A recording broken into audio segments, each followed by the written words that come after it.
Scotland, Ireland, England, all of them have patron saints, but in the United Kingdom, only Wales has as their patron saint a local man. Celebrated over 1,000 years after his death, we're going to talk today about St. David of Wales.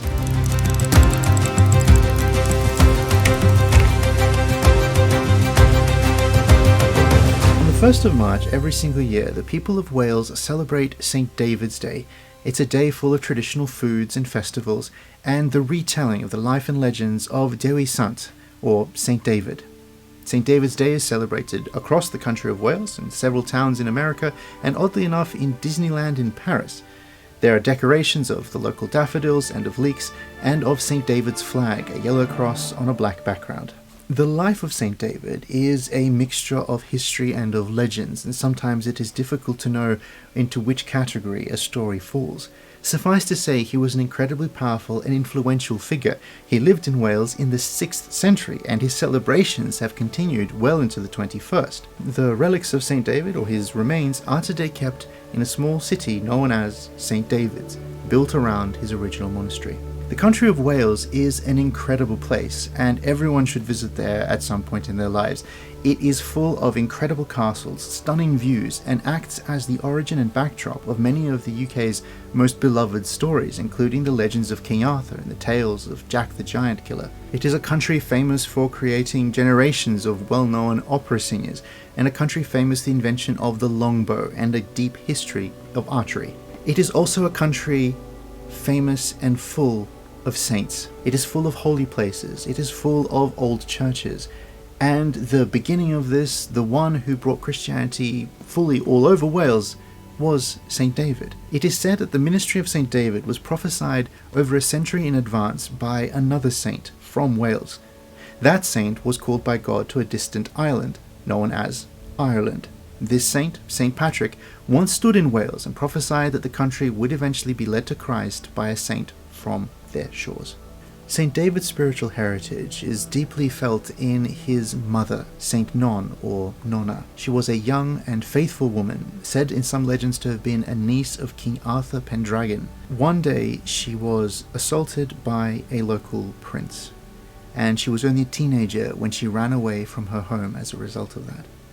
9 months later, alone and in the middle of a thunderstorm, she gave birth in a cave to the most powerful saint that Wales would ever see, and it remains a pilgrimage site in her memory, and it is not very far from the location that David would eventually choose, the site of his main monastery, and the town of St. David's. She raised her little boy in faith and with a deep love for God. He was baptized by an Irish saint named Elvis. He was educated in theology and knowledge by an old wise blind monk named Paulinus. Paulinus was impressed by his young student's aptitude for remembering all of the things he had been taught, but was much more impressed with a deeper spirituality. There was a day after his lessons when David prayed for his blind tutor and restored his eyesight. Paulinus, realizing at that moment that this was a young boy not just clever, but full of a deep and intimate love of God, a love taught to him by his own mother.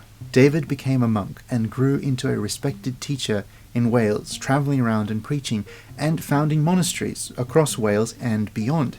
He restored monasticism to the ancient Christian site of Glastonbury, and the monastery that he restarted remained there for 1,000 more years. He started monasteries in northern France and travelled even further.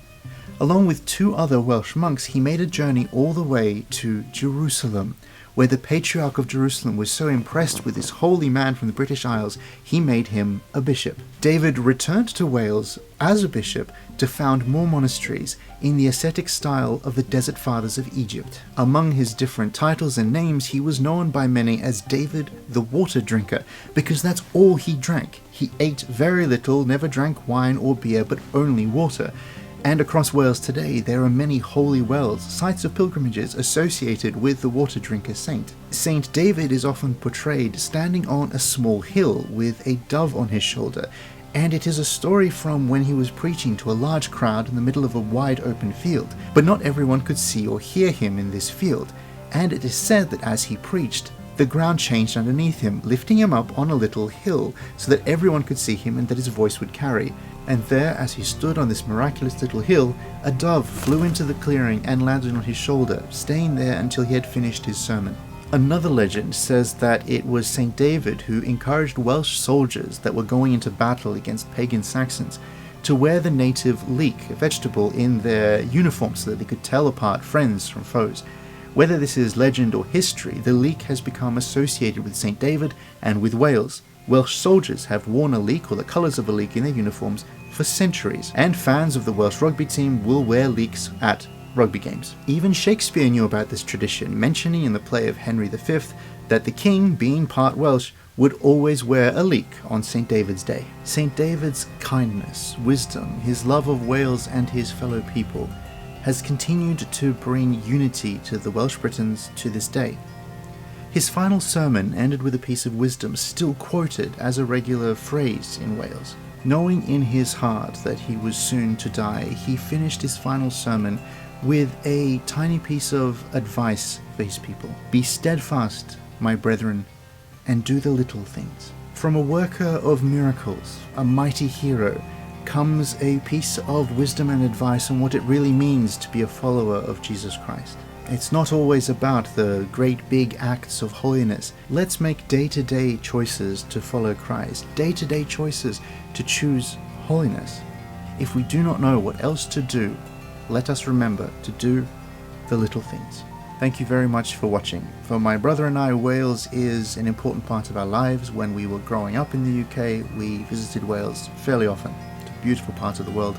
There is a tea associated with Wales, but we could not find it and we don't have it. So what we've gone for is a white tea with peach, and it has a very light and elegant flavour and it's very pleasant.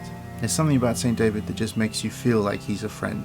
And I think in Wales today, even people who aren't that religious or that spiritual or that church going still have a sort of kinship and affinity for St. David. He still brings people together. He still gives people a feeling of what it is to be Welsh and to do good. I think David still cares for and still helps Wales.